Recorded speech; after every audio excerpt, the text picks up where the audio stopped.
Hello दोस्तों, electric brains YouTube channel पर आपका बहुत बहुत स्वागत है। तो आज के इस वीडियो में पढ़ने वाले हैं कि अवतल दर्पण को अभिसारी दर्पण क्यों कहा जाता है और उत्तल दर्पण को अपसारी दर्पण क्यों कहा जाता है। तो आज के इस टॉपिक को क्या करते हैं कि स्टार्ट करते हैं।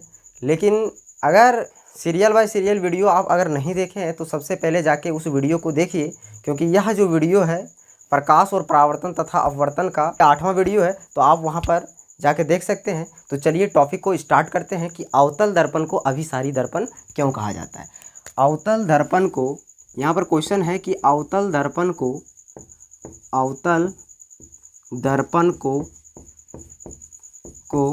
अभिसारी दर्पण क्यों कहा जाता है। अभिसारी दर्पण क्यों कहा जाता है, क्यों कहा जाता है। तो अब इस चीज़ को समझने का प्रयास करेंगे। तो देखिए, यहाँ पर सबसे पहले आपको जानना होगा कि अवतल दर्पण का फिगर कैसा होता है। तो अवतल दर्पण जो होता है इस प्रकार होता है। कांच का एक टुकड़ा होता है और इस कांच के टुकड़े में क्या किया जाता है कि यहाँ पर एक भाग को पेंट कर दिया जाता है। इसके एक भाग को क्या किया जाता है, पेंट कर दिया जाता है। और कांच के टुकड़े को जैसे ही हम लोग पेंट करते हैं तो वह एक दर्पण का रूप ले लेता है, दर्पण का रूप ले लेता है। और यह क्या है कि दर्पण मतलब समझ रहे हैं ना, आईना, आईना जो हम लोग आम भाषा में आईना बोलते हैं। और यहाँ पर पिछले वीडियो में बता चुका हूँ, अगर आप नहीं देखें तो वहाँ पर आप जाके देख सकते हैं। तो देखिए यहाँ पर क्या होता है कि यह जो लाइन है इसको एक्स या एक्स डैश द्वारा सूचित किया जाता है और इस लाइन को मुख्य अक्ष कहा जाता है। इसे मुख्य अक्ष कहा जाता है, या इसका एक और नाम है प्रधान अक्ष। प्रधान अक्ष, मुख्य अक्ष है और प्रधान अक्ष है। और यहाँ पर क्या है कि दर्पण के मध्य में जो बिंदु स्थित होता है, दर्पण के मध्य में जो बिंदु स्थित होता है उसे ध्रुव कहा जाता है, इसे P द्वारा सूचित किया जाता है। और आप लोग को मैं बता चुका हूँ कि यह जो है गोला का एक भाग है। फुटबॉल का एग्जाम्पल लिए थे ना, यह क्या है, एक गोला का भाग है। और गोला है तो क्या होगा, इसका एक गोला होगा, और गोला होगा तो निश्चित ही एक केंद्र होगा। तो यहाँ दर्पण में एक केंद्र होता है जिसे वक्रता केंद्र कहा जाता है। क्या कहा जाता है, वक्रता केंद्र कहा जाता है। आप ध्यान से समझेंगे। और वक्रता केंद्र और ध्रुव के बीच में, वक्रता केंद्र और ध्रुव के बीच में एक बिंदु होता है जिसे मुख्य फोकस कहा जाता है। यहाँ क्या है कि इसका मतलब आप समझने का प्रयास करेंगे कि यहाँ ये वक्रता केंद्र है और ध्रुव है, और वक्रता केंद्र और ध्रुव के बीच में एक पॉइंट होता है जिसे मुख्य फोकस कहा जाता है। कहने का मतलब ये बीचों बीच होता है। मान के चलिए कि वक्रता केंद्र और ध्रुव के बीच अगर 10 सेंटीमीटर है, यहाँ से लेकर यहाँ तक अगर 10 सेंटीमीटर है, तो आप क्या यहाँ से यहाँ तक अगर 10 सेंटीमीटर है तो आप बताओ कि C से लेकर F तक कितना होगा, 5 होगा ना। और F से P तक कितना होगा, 5 होगा। मतलब कहने का मतलब क्या हुआ कि यहाँ से यहाँ तक, और पिछले वीडियो में बता चुका है ऐसा, आप पीछे वाले वीडियो में जाके देख सकते हैं कि फोकस दूरी किसे कहा जाता है। ये मुख्य फोकस और ध्रुव के बीच की दूरी को फोकस दूरी कहा जाता है। तो फोकस दूरी को छोटा f द्वारा सूचित करते हैं। यह जो दूरी दिखाई दे रहा है इसको फोकस दूरी कहा जाता है। बात समझ में आ रहा है ना, इसे फोकस दूरी कहा जाता है। मतलब कहने का मतलब क्या हुआ कि यहाँ से और यहाँ से वक्रता केंद्र और ध्रुव के बीच की दूरी को क्या कहा जाता है, वक्रता केंद्र और ध्रुव के बीच की दूरी को वक्रता त्रिज्या कहा जाता है। मतलब यहाँ से लेकर यहाँ तक हम लोग क्या बोलेंगे, वक्रता त्रिज्या कहेंगे। और वक्रता त्रिज्या को R द्वारा सूचित किया जाता है। किसके द्वारा सूचित करते हैं, R द्वारा सूचित करते हैं। और R बराबर होता है यहाँ से लेकर यहाँ तक एगो F, मतलब एगो F हुआ। और यहाँ से लेकर यहाँ तक भी क्या होगा, एगो F। कहने का मतलब अगर यहाँ से यहाँ तक F दूरी है तो यहाँ से यहाँ तक तो भी F दूरी होगा। क्यों होगा F दूरी, क्योंकि यहाँ से यहाँ दूरी और यहाँ से यहाँ दूरी क्या है, दोनों आपस में बराबर है। इसे फोकस दूरी कहेंगे। तो जितना यहाँ 5 सेंटीमीटर उतना यहाँ भी 5 सेंटीमीटर, मतलब ये भी F है और ये भी F के बराबर है।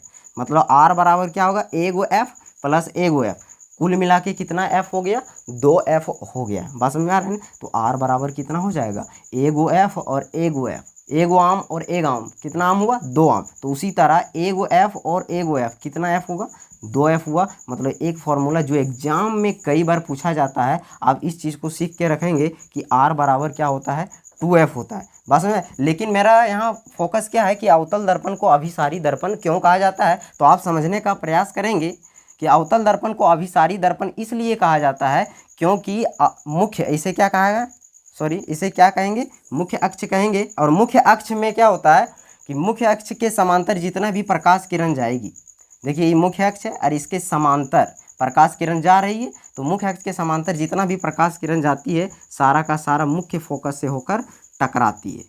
अगर यहाँ से भी अगर प्रकाश किरण जा रही है तो सारा का सारा कहाँ पर जाके टकराएगी, मुख्य फोकस से होकर टकराती है। मान के चलिए कि एक और प्रकाश किरण यहाँ पर मुख्य अक्ष के समांतर जा रही है, तो क्या सारा का सारा मुख्य फोकस से ही होकर टकराएगी।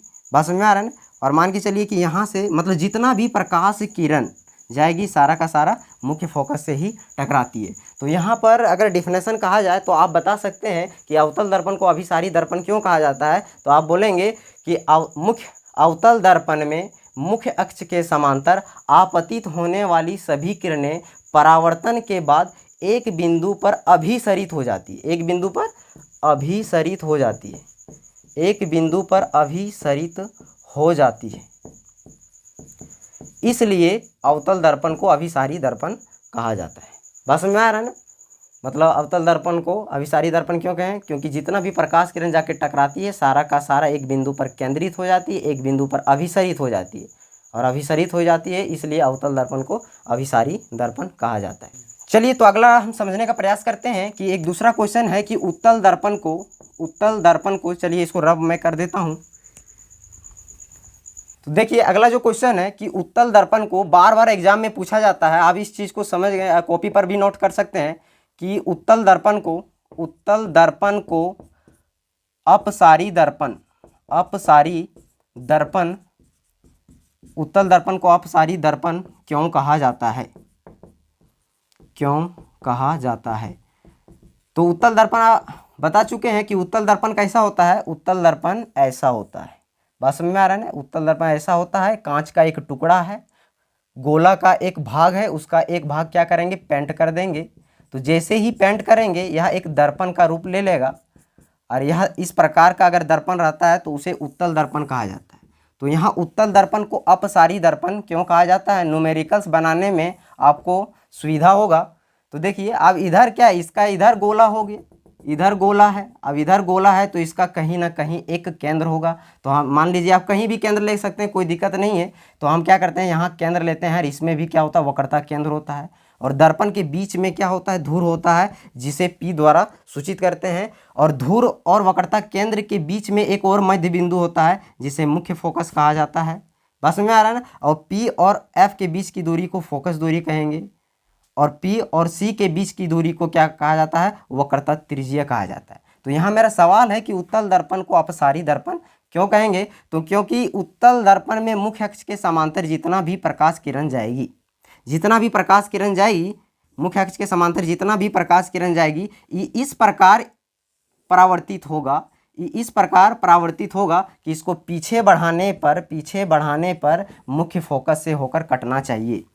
मुख्य अक्ष के समांतर जा रही है, इसको इस प्रकार इस तरह लौटेगी कि इसको पीछे बढ़ाने पर मुख्य फोकस से होकर लौटना चाहिए। मान के चलिए कि एक और प्रकाश किरण जा रही है तो इस प्रकार ये लौटेगी, परावर्तित होगी कि इसको पीछे बढ़ाने पर करना चाहिए। यहाँ मेरे पास स्केल नहीं इसलिए सीधा नहीं दिख रहा है, आप लोग कॉपी पर कर सकते हैं।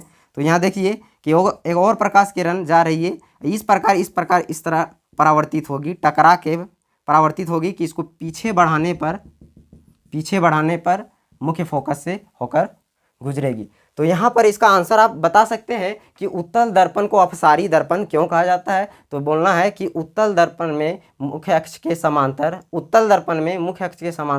आपतित होने वाली सभी किरणें परावर्तन के बाद एक बिंदु पर अपसरित हो जाती है, एक बिंदु पर केंद्रित होता हुआ प्रतीत होता, डॉटेड लाइन से अगर कटेगा तो उसे प्रतीत बोल सकते हैं।